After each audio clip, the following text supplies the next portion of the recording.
ഉപ്പുവെള്ളക്കെടുതിയിൽ മാടായി ഗ്രാമപഞ്ചായത്തിലെ മൂലക്കീൽ നിവാസികൾ കൃഷിഭൂമിയിൽ ഉൾപ്പെടെ ഉപ്പുവെള്ളം കയറുന്നത് ജനജീവിതം ദുസ്സഹമാവുകയാണ്.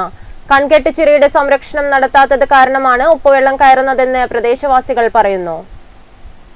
മാടായി ഗ്രാമപഞ്ചായത്തിലെ 19-ാം വാർഡിൽ സ്ഥിതി ചെയ്യുന്ന കങ്കട്ടുചിറയിലെ വെള്ളച്ചാൽ മൂലക്കീൽ പ്രദേശങ്ങളിലെ 2 ഇടമഞ്ചകളിൽ കൂടി പാലക്കോട് മൂലക്കീൽ പുഴയിൽ നിന്നും ഉപ്പുവെള്ളം കയറി പഞ്ചായത്തിലെ 1, 2, 3, 19, 20 എന്നീ വാർഡുകളിലെ ആയിരക്കണക്കിന് വരുന്ന കൃഷിഭൂമി നശിച്ചുകൊണ്ടിരിക്കുകയാണ്.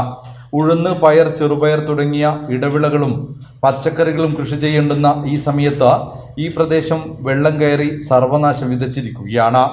മാത്രമല്ല ഈ പ്രദേശങ്ങളിലെ കിണറുകളിലെയും കുടിവെള്ള സ്രോതസ്സുകളിലും മലിനമായിക്കൊണ്ടിരിക്കുകയാണ്.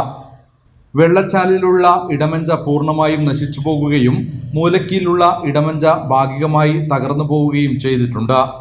വെള്ളച്ചാലിലെ ഇടമഞ്ചയിലൂടെ വെള്ളം കയറ്റി പരിസരവാസികളായ ചിലർ മത്സ്യബന്ധനത്തിനു വേണ്ടി ദുരുപയോഗം ചെയ്യുന്നതായും പരാതിയുണ്ട്.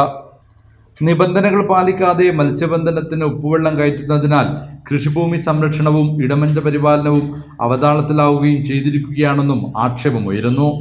പ്രശ്നം നിരവധി തവണ പഞ്ചായത്ത് അധികൃതരുടെ ശ്രദ്ധയിൽപ്പെടുത്തിയിട്ടും യാതൊരു നടപടിയും സ്വീകരിക്കുന്നില്ലെന്ന് പഞ്ചായത്ത് അംഗം കെ അനിത പറഞ്ഞു. എത്രയും പെട്ടെന്ന് ഇതിനൊരു പരിഹാരം കാണണം. ഈ ഉപ്പുവെള്ളം കയറുന്നതിനുള്ള പരിഹാരം എന്ന് വെച്ചാൽ നമ്മുടെ നാട് നശിച്ചുകൊണ്ടിരിക്കുകയായിരുന്നു ഉപ്പുവെള്ളം കയറിയിട്ട്. ഇപ്പോൾ അടുത്ത കാലത്ത് തന്നെ എന്ന് വെച്ചാൽ എല്ലാവരും വിത്തിട്ടിട്ടുണ്ട്. എന്ന് വെച്ചാൽ പയർ, ഉഴുന്ന് അതെല്ലാം നശിച്ചു വെള്ളം കയറിയിട്ട്. അതുപോലെ പച്ചക്കറി നടുന്നൊരു മൂലക്കീൽ പ്രദേശം എന്ന് പറഞ്ഞാൽ പച്ചക്കറി നടുന്ന ഒരു വിഭാഗം തന്നെയുണ്ട്.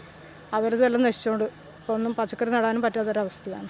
പ്രശ്നത്തിന് അടിയന്തര പരിഹാരം വേണമെന്നാണ് നാട്ടുകാരുടെ ആവശ്യം. News bureau, Pazhayangadi.